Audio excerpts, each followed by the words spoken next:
अस्सलाम वालेकुम। मैं हाँ रिजवान फैक्ट्री वाला तो अपना टॉपिक है अज का स्मार्टफोन जिसनों आप मोबाइल कहने।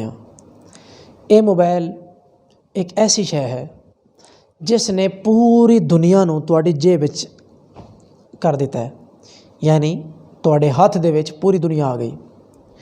तुसी पूरी दुनिया नूं अपने घर बैठिया सिर्फ मोबाइल ते पूरी दुनिया वेख सकते हो।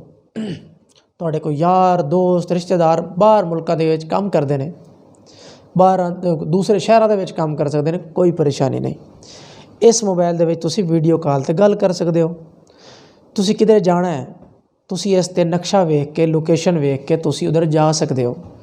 मौसम की मालूमात लैनी है, ठीक है, कोई शय कोई वीडियो वेखनी है, कोई वीडियो बनानी है, कोई फोटो बनानी है, इस तरह के हज़ारा फ़ायदे इस मोबाइल दे ने, ठीक है। इस मोबाइल दे विच तुसी सारे जड़े इस दौर दे टैक्नीकल टूल्स ने वो सारे इस्तेमाल कर सकते हो।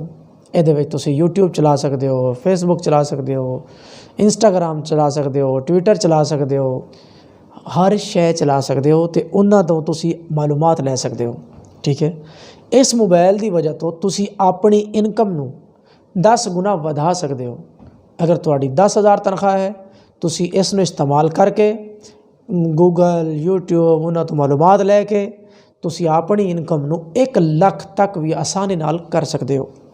तो लिहाजा मेरी गुजारिश है कि तुसी इस स्मार्टफोन नूं लाजमी खरीदो, ठीक है। चंगा नहीं लै सकते, बहुत महंगा नहीं लै सकते, सस्ता लै लो ज़रूर। तो इसनूं इस्तेमाल करके अपनी ज़िंदगी आसान बनाओ, अपनी इनकम नूं वधाओ। तो बहुत शुक्रिया तुसी मेरी वीडियो वेखी।